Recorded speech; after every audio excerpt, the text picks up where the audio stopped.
Bismillahirrahmanirrahim. Assalamualaikum warahmatullahi wabarakatuh.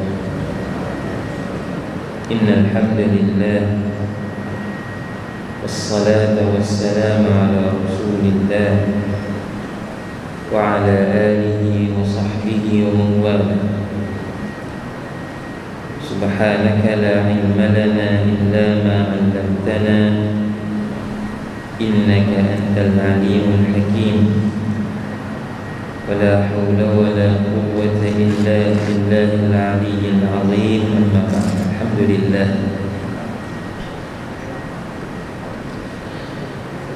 Tuan dan puan dirahmati Allah, sambung bacaan hadis kita, babul ghina, bab nyanyian, menyanyikan lagu. Tuan dan puan dirahmati Allah, secara umumnya melafazkan sesuatu dengan rentak yang menghiburkan itu adalah diharuskan dalam Islam. Sama ada rentak yang perlahan, sederhana ataupun laju. Itu yang berlaku pada zaman Nabi SAW yang dinamakan sebagai syair dan dibukukan ilmunya oleh para ulama, dikenali sebagai ilmu al-arud, ilmu menimbang syair. Yang ni rentak apa? Bahar apa dipanggil? Bersama dalam dunia hiburan hari ini pun dia ada rentak irama Malaysia tradisional, apa keluar main hip hop lah, apa semua tu, rock lah, rock kapak lah, apa macam tu. Dia punya bahar dia.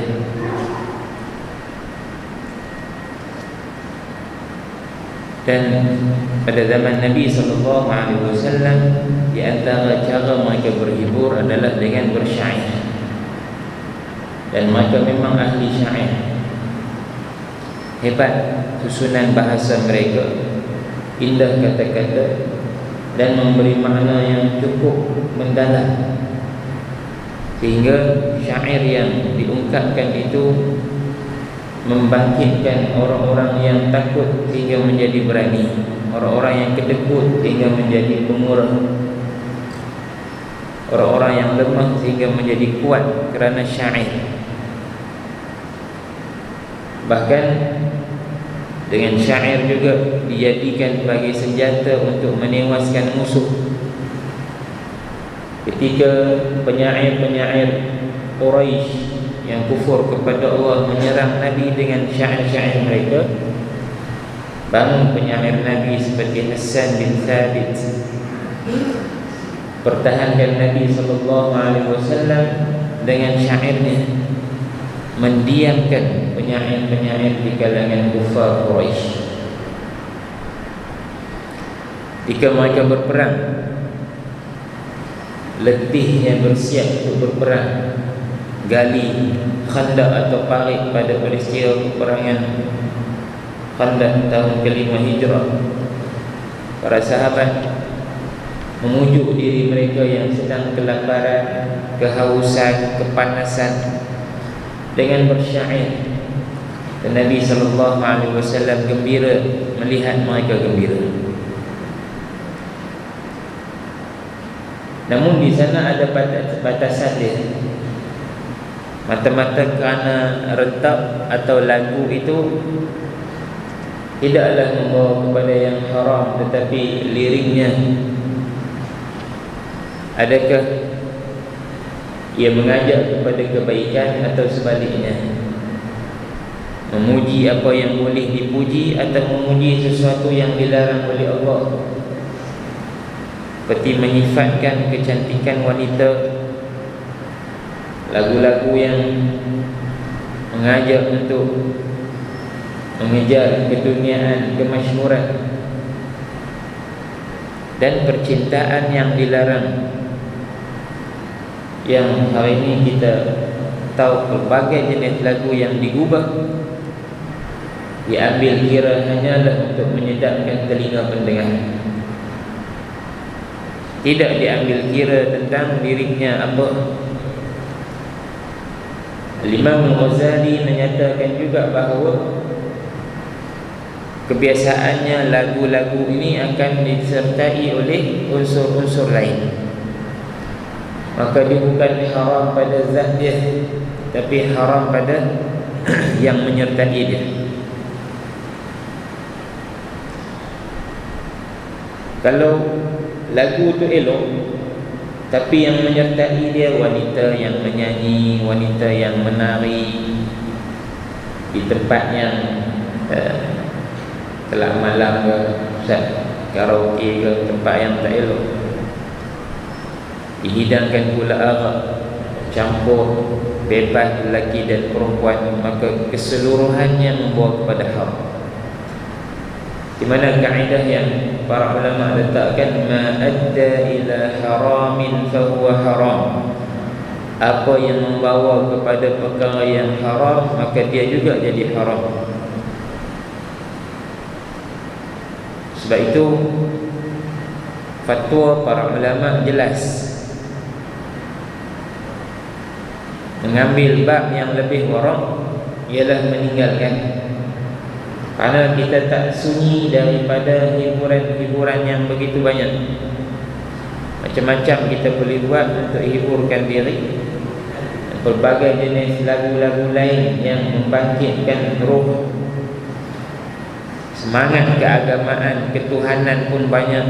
Maka tak perlu kepada lagu-lagu yang mengajak kepada dunia cinta, wanita dan seumpamanya. Sebab itu anugerah-anugerah yang diberikan dalam menobatkan penyanyi lagu apa semua ni, di antara perkara yang tak dibenarkan, tapi entah kenapa tetap dianjurkan. Sedang kita ada mufti setiap negeri, majlis fatwa kebangsaan, kita ada menteri agama, tapi nak kata haram dan sekat, jadi tak boleh. Takkan nak keluar hukum, betul biar hukum duduk dalam buku. Itu bukan raja mufti. Dia kena jalankan hukum itu. Dia kena tegas. Subhanallah. Orang ni baca riwayat hidup Al-Imam An-Nawawi. Di akhir hayat dia berlaku satu pertembungan yang kuat antara dia dengan raja yang memerintah Dimashq dan sekitarnya yang bernama Sultan Al-Malik Al-Zahir Baybras. Waktu tu Baghdad baru jatuh, diserang oleh Mongol, hancur Baghdad. Jutaan dibunuh dalam tempoh satu malam. Khazanah Islam dimusnahkan, dilupuskan. Kitab-kitab ilmu dibuang, dicampak ke dalam sungai. Setelah itu Mongol mengambil atau membuat perancangan untuk terus maju ke kota yang seterusnya, iaitulah kota Dimashq. Iraq dan Syria ini bersempadan. Melihat kepada kekuatan dan besarnya bala tentera Mongol dan kuatnya tentera tersebut, raja pun keluarkan arahan kepada semua para ulama yang ada di Dimashq khususnya, untuk mereka keluarkan fatwa dan arahan supaya masyarakat, yang rakyat, keluarkan duit untuk membeli peralatan perang diguna untuk mempertahankan kota Dimashq. Semua ulama keluarkan fatwa dan arahan kecuali Al-Imam Nawawi. Bila Imam Nawawi tahu keluar fatwa dia, arahan dia, tersekat arahan-arahan ulama yang lain. Maknanya tak dipandang besar, pandang sepi. Kerana apa? Ulama yang paling besar, paling hebat Tak kata apa. Sultan marah kat dia. Sultan kata, kenapa engkau enggan? Dia kata, tuanku, jika engkau jual semua kuda-kuda yang engkau sayang dalam istana tu, kuda penuh, abang nak tengok lawa yang seronok. Kalau engkau jual dulu semua kuda-kuda tu, dan hamba-hamba perempuanmu dengan segala perhiasan yang engkau pakaikan pada mereka dijual, dan hamba-hamba lelakimu dijual dan dibiarkan beberapa orang sahaja untuk keperluan kamu, setelah itu barulah aku fatwakan bahawa rakyat kena sumbang untuk membeli peralatan perang. Jika kamu tak jual lebihan-lebihan yang kamu miliki, maka tak patut untuk kamu mengambil harta rakyat. Tegas. Situasi genting. Raja ni pula bukan calang-calang raja. Keluar ke arahan, usir Imam Nawawi keluar daripada Dimashq dengan duduk dalam kota Dimashq. Imam Nawawi kata, tak ada masalah. Orang ni kalau alim duduk tak mana pun tak apa, orang cari je. Dan dia tak makan daripada hasil kerajaan. Sangat warak, menetap di masjidnya untuk mengajar dan mengarang. Dia pun keluar daripada Dimashq. Bila keluar, fatwa tu tak jalan. Fatwa tak jalan. Para ulama lain merayu raja, kata satu kerugian besar kalau Imam Nawawi tak ada di Dimashq. Rakyat mula bising, kenapa diusir Imam Nawawi, apa salah dia? Raja tarik balik arahan usir tu. Tapi kata Imam Nawawi, demi Allah, selagi dia belum mati, aku tak akan patah balik ke Dimashq. Maka pada hari Sultan Baybars meninggal dunia, hari itu juga Al-Imam Nawawi meninggal dunia. Dikuburkan di kampung dia di Nawa, hujung daripada Syria. Dan peperangan itu memang peperangan disebut sebagai Ain Jalut, dimenangi oleh tentera Islam. Tentera Mongol kalah dalam peperangan yang begitu dahsyat, dan mereka memeluk Islam sebahagian besarnya, sebahagian yang lain keluar meninggalkan tanah Arab. Tuan-tuan dan puan dirahmati Allah, kita perlu hanya menjalankan apa yang kita fatwakan. Iaitu akhirnya bila hukum-hukum lain dikeluarkan, orang ramai mempermainkan hukum-hukum itu. Sebab apa? Tak jalan. Cerita bab vaksin hari ni, hak nak main. Dia nak kata kerajaan. Sebab apa? Banyak fatwa yang kita keluarkan tak jalan, tak digezet, tak diambil tindakan, tak dihalang perkara tersebut. Ini akhirnya memperlihatkan bahawa jatuh puasa, fatwa yang penting itu dilihat sebagai hanyalah pusat mengeluarkan pandangan, tetapi tak mampu menggerakkan apa. Lalu dipandang sepi. Orang tak tunggu, orang tak takut, orang tak berasa hormat pun. Mana apa, keluar arahan, lagi orang atasan tak ikut pun, hak bawah kena ikut. Atau secara umum tak dijalankan pun, ketegasan tidak ada untuk mengambil tindakan pada perkara yang telah difatwakan. Nah, Islam tidak menghalang hiburan secara total, tetapi memberi tunjuk ajar bagaimana untuk berhibur yang tidak melampaui batas. Karena hidup kita ni tak perlu banyak pun kepada hiburan. Hiburan ni sikitnya. Tapi kalau sehari semalam dengan hiburan, dia akan tolak perkara-perkara lain yang lebih penting. Karena hidup kita adalah untuk ibadah. Wa ma khalaqtul jinna wal insa illa liya'budun. Tidak aku cipta jin dan manusia kecuali untuk sembah aku. Maka ibadah adalah perkara rutin yang kita kena habiskan masa seharian kita lebih banyak. Tapi kalau hiburan mengambil tempat ibadah, ibadah akan terkesamping. Lahirlah umat-umat yang suka berhibur, tidak ada nilai. Tak ada kekuatan dalaman untuk bangun mempertahankan agama, bangun untuk berdakwah, ajak orang lain kepada Islam.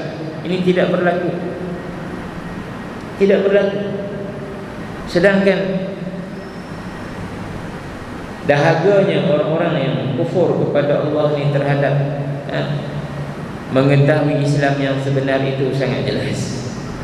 Kecuali kita tidak memainkan peranan dakwah dengan betul.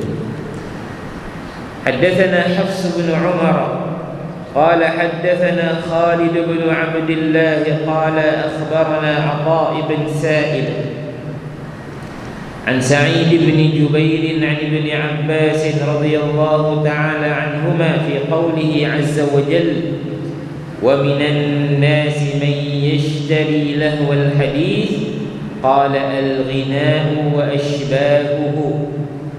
Kata Sayyidina Abdullah bin Abbas dalam menafsirkan firman Allah Subhanahu wa taala, dan ada sebahagian di kalangan manusia yang membeli lahwal hadis, kata-kata yang melalaikan, yakni hiburan, yakni lagu. Kata Sayyidina Abdullah bin Abbas, lahwal hadis ialah al-ghina, lagu, nyanyi-nyanyian dan seumpamanya. Surah Luqman ayat yang ke-6.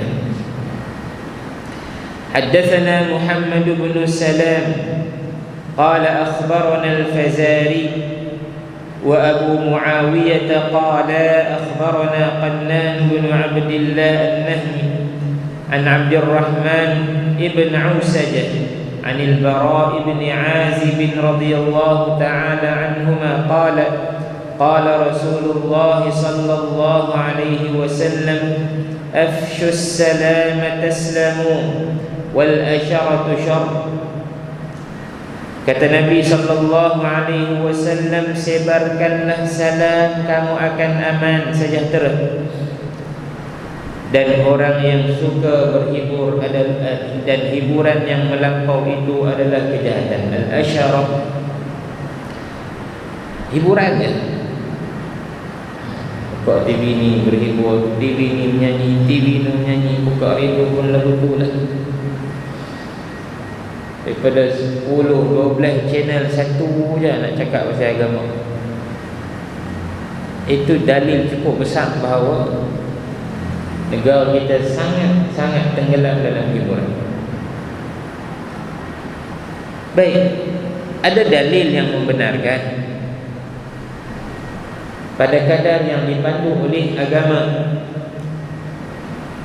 An haddatsana Musa bin Ismail qala haddatsana Hammad bin Salamah qala akhbarana Thabit an Anas radhiyallahu anhu anna al-Bara bin Malik radhiyallahu anhu kana yahdu bir-rijal. Kata Anas bin Malik bahawa Al-Bara bin Malik, abangnya, dia ni kalau dia bawa unta dan bersamanya ada sahabat-sahabat di kalangan lelaki, dia akan bawa sambil menyanyi. Bahkan dia ada satu ilmu atau cara untuk tenteramkan atau lajukan kuda dengan cara bersyair dan menyanyi. Yahdu bir-rijal ni maknanya sambil dia bawa unta, dia menyanyi, dan nyanyian dia tu dia nak unta laju ke pelan. Zaman mereka dulu lah. Kita pun boleh juga naik kereta buka radio. Nak laju kereta buka kuat lagi, tahu bagi bunyi enjin. Nak pujuk diri enjin lagu elok, buka lagu kuat. Tak dengar bunyi enjin nak bungkang-bungkang.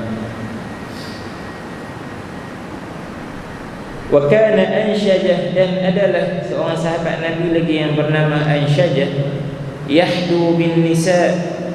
Dia pula kalau dia bawa unta, di belakangnya adalah golongan wanita. Dia ni kira juru pandu orang perempuan. Perempuan naik unta di belakang, unta masing-masing, dan dia akan bersyair, akan menyanyi. Wa kana hasan as-sawt, dan dia adalah seorang yang memiliki suara yang cukup sedap. Lalu kata Nabi sallallahu alaihi wasallam, ya Ansyajah ruwaidak sauquka bil qawarir. Wahai Ansyajah, perlahan-lahan yang kamu sedang bawa ini adalah gelas-gelas kaca. Nabi buat perumpamaan, iaitu pertama, yang dipandu oleh Ansyajah ialah wanita. Wanita ni tak segagah orang lelaki lah, tambah duduk belakang unta. Jadi bila Ansyajah menyanyi, dia kuih sedap, dia lagi kuat, unta tu lagi rancak nak berjalan, lagi nak laju. Bila lagi laju unta ni, dia lagi duduk terumbang ambing. Kerana dikata ruwaidak, lahan-lahan sikit. Yang kamu bawa adalah gelas-gelas kaca yang boleh pecah dengan mudah. Maknanya tak lagi unta tu lasak sangat, dia jalan laju sangat, jatuh wanita-wanita tersebut. Itu tafsiran yang pertama. Tafsiran yang kedua, kata Nabi, ya Ansyajah ruwaidak sauquka bil qawarir. Nabi kata, wahai Ansyajah, perlahankan sedikit suaramu, jangan terlalu banyak kamu bersyair dan menyanyi. Dibimbangi wanita-wanita yang di belakang kamu terfitnah dengan suara kamu yang sedap, yang merdu. Nabi tak larang terus, Nabi kata jangan banyak sangat, jangan kuat sangat, jangan dimerdukan sangat, hingga dibimbangi wanita-wanita di belakang kamu tertarik. Tu boleh hukum dia orang perempuan dengar suara orang lelaki. Tapi janganlah orang lelaki itu menyanyikan lagu-lagu berbentuk dunia cipta yang lama untuk berselawat, berqasidah, mengingatkan kita kepada Allah dan Rasul. Silakan. Tu pun janganlah wanita yang mendengar suara lelaki yang menyanyi itu terpesona dengan suara, tidak dengan kata-kata dan juga apa yang ada dalam syair atau qasidah atau nasyid itu. Kalau hanya terpegun kepada penyanyi, lirik, langsung dia tak mati, dia duduk tengok, oh segaknya nyanyi ni, oh sedapnya suara, maka tidak boleh bagi wanita itu terus mendengar dan melihat kepada lelaki yang menyanyi. Baliknya, ada pun orang perempuan yang menyanyi, maka ketika salat pun mereka dilarang untuk mengangkat suara menegur imam yang salah. Apatah lagi untuk naik di pentas, pegang mikrofon, menyanyi. Kadang-kadang mikrofon tu dia masuk dalam mulut, punya dia tarik suara tinggi, turun, naik, turun pula. Begitu menarik minat, maka jelas hukumnya haram. Sehingga para ulama berhati-hati supaya mereka juga jangan melagukan Al-Quran, yakni jangan tarannum Al-Quran di khalayak lelaki. Biar sesama mereka cukup. Nak menyanyi, nak apa, sama-sama mereka cukup. Subhanallah, pernah mengaji tak di Syria, kalau musim kenduri mereka akan buat di ni, yang jagalah kebanyakan macam tu. Mereka akan buat di dewan. Jadi orang perempuan akan dijemput ke dewan, tulis siap dah salatun nisa, dewan khusus untuk perempuan. Masuk dalam tu, depa sama depa nak menyanyi, nak menari, kenduri ni kena seronok-seronok. Maka isteri saya cerita lah, bila depa dijemput oleh kawan-kawan yang berkahwin, guru-guru mereka yang anak-anak berkahwin, masuk dia itu memang mereka akan menyanyi dan menari sama-sama perempuan. Orang lelaki di tempat orang lelaki, penasyid dan sebagainya. Macam tu sila. Jadi kalau kita panggil orang kenduri, bubuh speaker kiri kanan, buka lagu ya Allah punya kuat, sampai nak makan bertegur siapa pun payah. Ni bukan kenduri, yang ni konsert ke apa. Kita pun boleh pada kadarnya. Nak bagi ada halwa telinga lah, nasyid-nasyid apa yang patut dengar, perlahankan. Walaupun nasyid dan selawat, perlahankan sikit. Jangan terlalu kuat, bingit. Ni tak tahu, Allah Alam. Orang semua tak selesa sebenarnya, yang seronok duk pasang tu je. Lepas tu syok pula bila ustaz mai terus tukar selawat. Kata, aku kena tunggu dari pukul 12 ke pukul 5 lah. Kita sampai terus ada lagu lain. Terima kasihlah, hormat, alhamdulillah. Tapi kita kena taat kita kepada Allah, bukan kepada manusia. Kita kena ra'i Allah, bukan ra'i manusia. Jadi siapa nak buat kenuri, mesin-mesin kenuri ni dah alhamdulillah dibenarkan buat kenuri, buatlah bagi elok. Kenuri ni sunnah. Sunnah ni makna dia apa yang Nabi buat. Bila Nabi buat, ikut betul-betul seperti yang Nabi buat, supaya kita dapat pahala. Kita belanja besar kenuri ni, belanja besar puluh-puluh ribu nanti. Tapi kalau ada unsur-unsur tak baik, rugi kita, tak dapat pahala sunnah kita. Dibimbangi perkahwinan yang dicampur dengan urusan lara ini tidak dilayari dengan baik seperti yang dikehendaki oleh Allah Subhanahu wa ta'ala. Allahu a'lam. Semoga pertama kita tak menjadi terlalu keras dan ketat dalam bab agama. Silakan. Ada orang memang dia nak ada hiburan sikit dalam diri dia, sila. Tapi cerita kat dia apa batasan. Dan jangan jadi terlalu terbuka, kata tak apa. Tak apa. Sebab apa? Suara je. Bukanlah kita nak pergi buat budak. Lama-lama bimbang bisikan, lagu-lagu, lirik-lirik yang tidak baik itu menuntun kita, mengheret kita ke kancah perbuatan maksiat yang lain. Wal-iyadu billah. Allahu a'lam. Sallallahu ala sayyidina Muhammad wa ala alihi wa sahbihi wasallam. Alhamdulillahi rabbil alamin. Assalamualaikum warahmatullahi wabarakatuh.